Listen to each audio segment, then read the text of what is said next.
نحمده ونصلي على رسوله الكريم.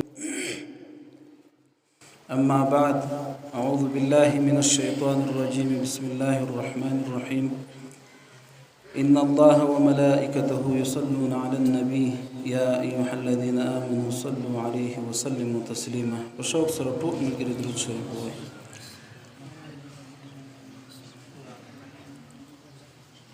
تر هر څه وړاندې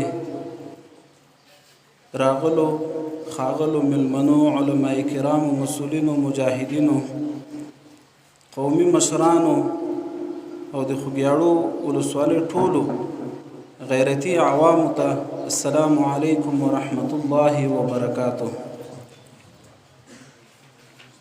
الحمد لله ثم الحمد لله. نن دغه مدرسې د افتتاح ورځ ده. ټولو ملګرو علماو خوندورې خبرې وکړې. مولوي صاحب صدرالدین د مدرسې په رابطه باندې خبرې وکړلې.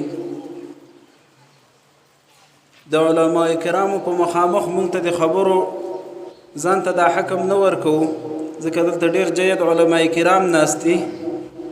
خو بیا هم د ملګرو په خواهش باندې صرف دغه یوه یادونه کوم چې داسې یوه ورځ وه د دغې مدرسې د بنیاد د کېښودو، داسې یوه ورځ وه چې مولوي صاحب صدرالدین دې ته خوښه نه وه چې موږ دې ځای ته راشو، دا ځای وګورو، ځکه په دې ځای کې یو د وحشت او بربریت حکومت پروت و.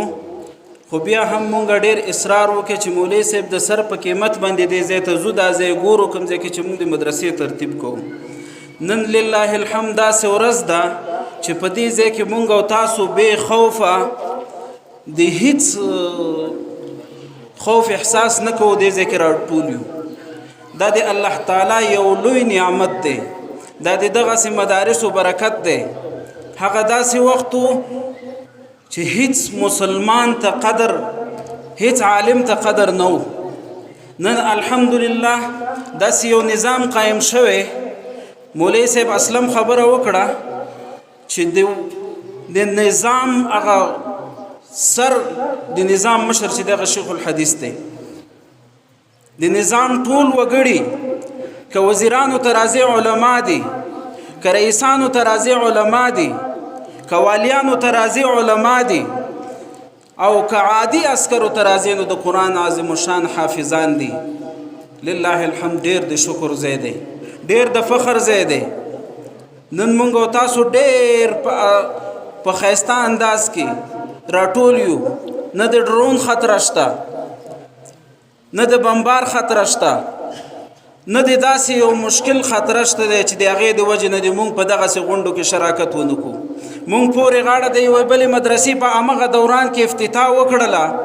په پیرخیلو کې ډېر غټ انتظام مانیولی و، د ډوډۍ ډېر غټ پروګرام مانیولی و، خو صرف په یوه وجه باندې د افتتاح ته خلک رانغلل. ډېر کم خلک راغلل چې د بمبار نه ویرېدل، د ډرون نه ویرېدل، د دښمن نه ویرېدل.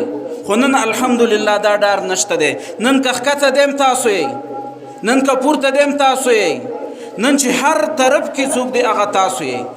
ځکه ښکته حکومت هم دی تاسو دی، پورته حکومت هم دی تاسو دی. هلته خو که د ډرون کوله، تاسو ته به د قندوز د ماشومانو هغه ورځ یادوي، هغه د قیامت الصغرا ورځ به درته یادوي چې 2500 ماشومان په دغسې پروګرام کې شهیدان کړل. خو لله الحمد افغان ولس نن د هغې ورځې شاهد نه دی. لله الحمد افغان ولس نن په امن کې دی، نن د دنیا د هر شر نه محفوظ دی. زه د علماو په مخامخ ځان ته حق نه ورکوم، خو یوه غوښتنه ډېر وخت کېږي چې د ما په زړه کې ده، او علما کرام هم موجود دي، مسؤلین هم موجود دي. شاید د ما دغه غږ یو مناسب ځای ته ورسیږي. په مساجدو کې علما کرام ډېر سکوت کې دي، د امارت اسلامي په تایید باندې غږ نه کوي، د امارت اسلامي په تایید باندې خوله نه خوځوي. د علماو نه دا ګیله لرم کنې زه په خپل هر تقریر کې دا غږ کوم چې عالم د قوم امام دی. عالم ته سپک مه ګورئ، عالم ته ټیټ مه ګورئ، عالم ته د امام او د مشر په نظر باندې ګورئ. خو په دا یو شي باندې ګیله لرم، او دا به د امارت ټول وګړي ګیله لري. ما خو د کشرانو ګیلې اورېدلي، شاید مشران به هم دا ګیله لري چې علما کرامو په مساجدو کې د امارت په اړه بیخي سکوت اختیار کړی دی.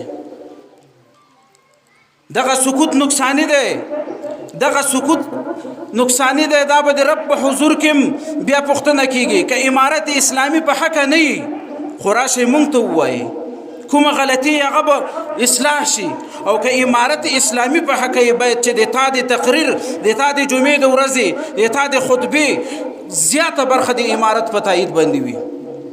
که ته د چا نه ویرېږې، تا ته د فدایانو اسینې نه دي در معلومې چې د دغه نظام په دفاع کې، د دې نظام په راوستو کې خپلې سینې ټوکړې ټوکړې کړي.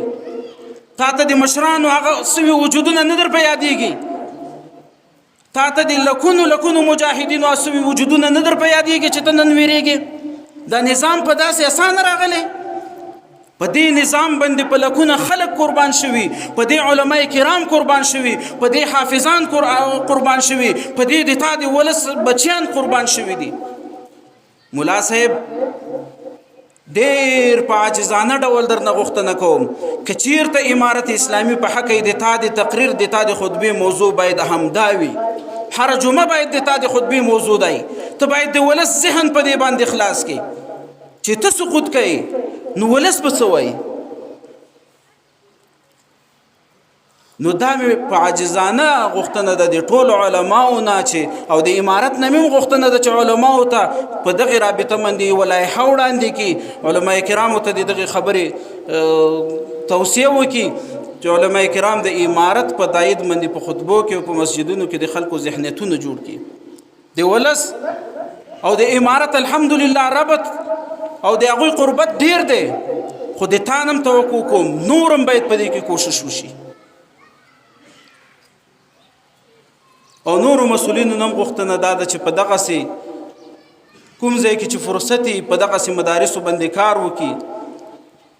د دې مدرسې بنیاد په هغه وخت کې مونږ ایښی و، مولوي صاحب په هغه وخت کې د دې مدرسې بنیاد کې خو چې مونږ به یوه راکټ مرمۍ پسې ګرځېدو، سوال به هم کولو د جهاد دپاره، خو بیا هم مونږ د مدرسې دپاره خپل کوشش وکړي. الله پاک نن هغسې ورځ راوستله، فتح هم ده او افتتام ده. په زړه کې د الله د دین لپاره یو کار تیر شو او په زړه کې د اراده په صدق سره وکړه، والله العظیم چې هغه پوره کیږي. زه خپله یقینا د الله تعالی نه ډېر شکر ګزار یم چې په زړه کې مې په ماشومتوب کې کومه خبره